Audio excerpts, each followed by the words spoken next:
Hello दोस्तों, आज हम आपको एक ऐसे वीर योद्धा की कहानी सुनाने जा रहे हैं जिनका नाम सुनते ही दुश्मनों के पैर कांपने लगते थे।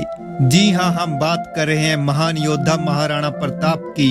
तो चलिए जानते हैं उनके जीवन के बारे में। लेकिन उससे पहले अगर आपने चैनल को सब्सक्राइब नहीं किया तो चैनल को सब्सक्राइब कर लीजिए ताकि आगे भी आपको ऐसी वीडियो मिलती रहे। महाराणा प्रताप का जन्म 9 मई 1540 को राजस्थान के कुंभलगढ़ दुर्ग में हुआ था। उनके पिता का नाम महाराणा उदय सिंह द्वितीय और माता का नाम महारानी जयवंता बाई था। महाराणा प्रताप का पूरा नाम महाराणा प्रताप सिंह सिसोदिया था। वे मेवाड़ के सिसोदिया राजवंश से थे। महाराणा उदय सिंह का मेवाड़ प्रशासन था और उन्होंने चित्तौड़ को राजधानी बनाया। प्रताप का बचपन बहुत ही सादगी और अनुशासन में बीता। वे अपने माता पिता के आदर्शों पर चलते हुए एक महान योद्धा बनने का सपना देखते थे। प्रताप बचपन से ही बहादुर और स्वाभिमानी थे। उन्हें बचपन से ही घुड़सवारी, तलवारबाजी और युद्ध कौशल की शिक्षा दी गई थी। वे हमेशा अपनी मातृभूमि के प्रति निष्ठावान रहे और उन्होंने कभी भी मुगलों के सामने झुकने का नाम नहीं लिया। उनका व्यक्तित्व इतना प्रभावशाली था कि वे अपने दुश्मनों के बीच भी सम्मानित थे। उनकी शिक्षा दीक्षा में धार्मिक और नैतिक मूल्यों का भी महत्वपूर्ण योगदान रहा। वे हमेशा सत्य और न्याय के मार्ग पर चलते थे। उनके साहस और दृढ़ता ने उन्हें एक महान नेता बनाया। महाराणा प्रताप का सबसे प्रसिद्ध संघर्ष मुगल सम्राट के खिलाफ था। अकबर ने कई बार मेवाड़ को जीतने की कोशिश की, लेकिन महाराणा प्रताप ने हर बार उसे कड़ी चुनौती दी।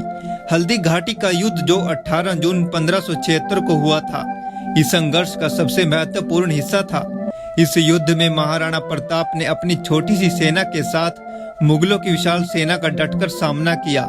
अकबर ने राजपूत राज्यों के साथ संधि करने की नीति अपनाई थी, लेकिन महाराणा प्रताप ने हमेशा स्वतंत्रता और स्वाभिमान को प्राथमिकता दी। उन्होंने कभी भी अकबर की संधि प्रस्तावों को स्वीकार नहीं किया और अपनी धरती के लिए संघर्ष करते रहे। हल्दी घाटी के युद्ध में महाराणा प्रताप के साथ उनके वीर साथी चेतक का भी नाम लिया जाता है।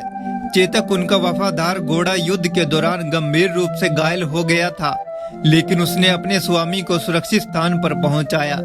इस युद्ध में महाराणा प्रताप के साथ उनके विश्वास पात्रों जैसे हाकिम खानसुर, भामा शाह और झाला मन्ना ने भी बहादुरी दिखाई। हल्दी घाटी का युद्ध लगभग 4 घंटे तक चला और इसमें भारी नुकसान हुआ। हालांकि यह युद्ध निर्णयात्मक नहीं था, लेकिन इसने महाराणा प्रताप की वीरता और संकल्प को स्पष्ट कर दिया।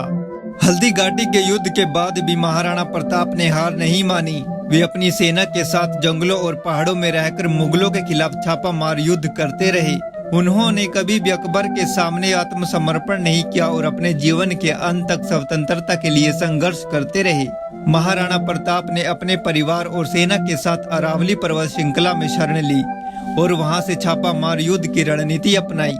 वे अपनी जनता के बीच रहकर उनकी सुरक्षा और स्वतंत्रता की रक्षा करते रहे। उनकी पत्नी अजबदे पवार और उनके बच्चों ने भी इस संघर्ष में उनका साथ दिया। महाराणा प्रताप न केवल एक महान योद्धा थे, बल्कि एक कुशल प्रशासक भी थे।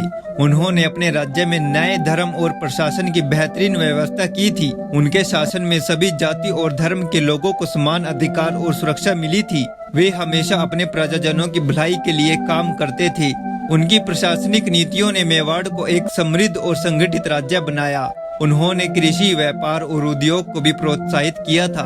महाराणा प्रताप ने अपने शासन में विकास और प्रगति को प्राथमिकता दी थी। महाराणा प्रताप का निधन 19 जनवरी 1597 को चावंड में हुआ था। वे एक सच्चे राष्ट्रभक्त और स्वतंत्रता सेनानी थे। उनकी वीरता और बलिदान की गाथा आज भी हर भारतीय के दिल में जिंदा है।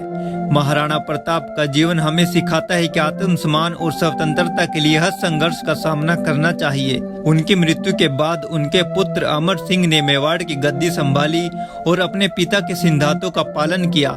महाराणा प्रताप की वीरता और साहस की कहानियां आज भी भारतीय जनमानस में जीवित है और उन्हें एक महान योद्धा के रूप में सम्मानित किया जाता है। दोस्तों, महाराणा प्रताप का जीवन संघर्ष, वीरता और आत्मसम्मान का प्रतीक है। उनकी कहानी हमें प्रेरित करती है कि हम भी अपने जीवन में कठिनाइयों का सामना करें और अपने देश और समाज के प्रति अपने कर्तव्यों का पालन करें। अगर आपको हमारी यह वीडियो पसंद आई हो तो कृपया लाइक करें, शेयर करें और हमारे चैनल को सब्सक्राइब करें। तो दोस्तों, अगले वीडियो में हम एक और महान व्यक्ति की कहानी लेकर आएंगे। तब तक के लिए जय हिंद, जय भारत।